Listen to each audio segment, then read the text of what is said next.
Welcome back to International Newsroom. I'm Cynthia and my partner. I'm Naufal. We will be your host for today. The situation in Syria has went violent for the few days. The refugees in temporary shelter are facing uncertainty for their safety and well-being. We will see more this issue for the reporter Alan in the field.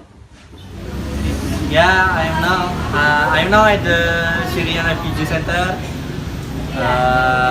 I'm looking for an IOM staff who is willing to share with us what is actually IOM is doing in Syria. Yes, I am Alam from the International Newsroom. May I know your name? Hi, my name is Amelia. Okay, Amelia, so you are an IOM staff, right? Yes. So what is exactly IOM is doing here?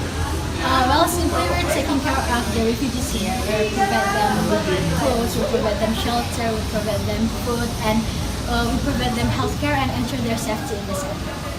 I see, that's a good thing. But then, what differs IOM with other humanitarian organizations such as UNHCR? Well, basically they have the same focus. Both of them have the same focus, like they're taking care of refugees.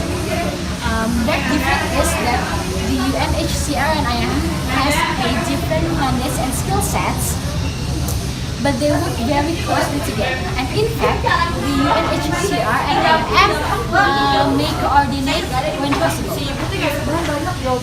Thank you for your information. Thank you, Alan, for the information. Now we will see more this issue from another reporter, Michael, in the field. Right now I am in Zatari, Jordan, in one of the largest refugee camps, and they have just received a new batch of refugees. Right now I'm joined with one of those refugees. Sir, can you please introduce yourself? Yeah, I am from the refugees. Okay, so Mr. Galih, how did you come and settle here? The life in our village at Gentar, and we decided we should live and we pack anything we can bring and not go the border. We underwent the many checking in Syria, and we finally arrived here. Besides with settling, what other help does refugees receive? We get help for food, clothes, water, and school for my son and vacations, especially since many people are getting displaced from the war. Some of us come out from the camp and settle in nearby in city. Then some people are IOM are getting come and help from those who move out. Okay, Mr. Galih, what are your plans for the future? I hope my family can a better home, better jobs, better school. We really expect a chance, a big chance from where my stand out on and our own. That's it. So this concludes my interview with one of the refugees in this camp in Jordan. Back to you in the studio. Thank you, Michael, for the information. Now we will see more this issue and explanation from the expert. The IOM has been assisting the UNHCR since the conclusion of the World War II. ICEM, the earliest form of IOM, has helped resettlement problems for displaced people all over Europe. This practice continues to exist while IOM broadens its scope to include labor migrants and also regular migrants. For the case of the Syrian conflict, the IOM once again supervises the movement of people in Syria, all while also collaborating with the Syrian and Turkish government to manage the flow of migrants in and out of Syria. The IOM serves as a supplementary agency to UNHCR in cases like Syria. They approach related governments and consults on which is the best and most appropriate actions the organization can take. Here, the IOM becomes a bridge that connects the UNHCR and also the refugees with the government. Recent achievements of IOM in Syria are coordinating and managing refugee camps and also providing non-food items like clothes and medicines. But it should be kept in mind that the IOM's main focus stays in the migrants. They basically keep everything on record, starting from who came to the country, when, and also where. And not only that, they also help them during their migration to the process of everything. With being recognized as a UN-related body, the IOM gains bigger coverage, also responsibility as a result. Thank you, Alan, for the information and giving us the live report from the refugee camp. So, as we can see, the refugees need more than just IOM or other institution concerned. The refugees in Syria, but they need us one world to unite to help them get through this problem. That is correct. That's why people need come together to make better world and spread love and peace.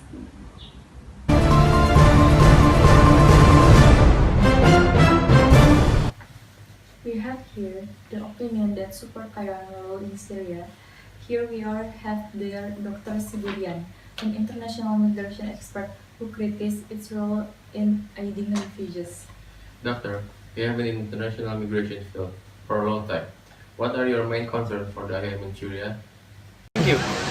First off, one of the main problems that the IOM is facing is that they have no long-term solution for these refugees. As we can see right now, those refugees are living in camps that are supposed to be temporary solutions. Second of all, the conditions of these refugees living in those camps, they are not a good living condition for these refugees to live in. And there are also other concerns such as the number of refugees the IOM is accepting. It keeps on increasing as the day goes by.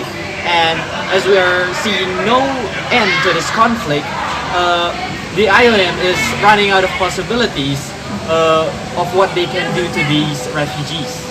Okay. What do you mean by the IOM not having long-term solutions? The number of refugees the IOM is accepting is they keep on increasing. There is no signs of dropping anytime soon. And the IOM, eventually they are gonna run out of donations. They're also gonna run out of the place in the camps. They're gonna run out of space in the camps. And when that happens, what will happen to the refugees? You know, these refugees, they are asylum seekers. They seek refuge. And if they are going to be kept, if they're going to be inside of these camps forever, it's not going to happen, because these camps, they are temporary solutions, not permanent solutions. I see. It is true that those camps are far from ideal, but those camps do provide unacceptable living conditions for those refugees, right? These camps, they are not a good living condition for these refugees to live in. Absolutely not. They are as if livestock in a factory. They are cramped. They got little to no clean water. The education is not spread evenly, and it's not even higher education. It's not good education. And these camps, as I said, they should only be temporary solutions and not permanent solutions. These refugees, they deserve better. They deserve better. But with the current policy of IOM, which is taking in more refugees into these camps, it is only going to get worse. They need more donations, but that's going to be hard to come by. But who else is going to accept these refugees? Despite its limitation, The IOM is working hard to give these refugees a better living condition away from the violence.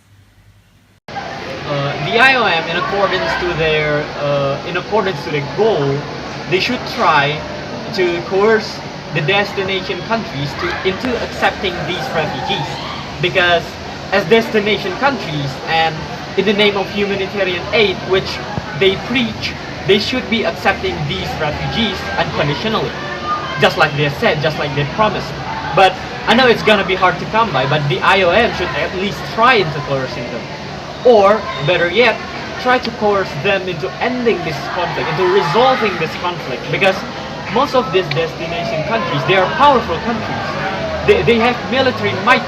They might even be able to end this conflict, in which these refugees could return to their home instead of going into their countries. That's it. Okay, thank you for your insight on this issue, Dr. Siburian. As you can see, the IOM is facing a lot of troubles regarding the policies. That's right. Let's hope they could fix the issue in the near future. Next up, President Donald Trump is having an amazing fight in Twitter after the release of the Mueller report statement after the following message.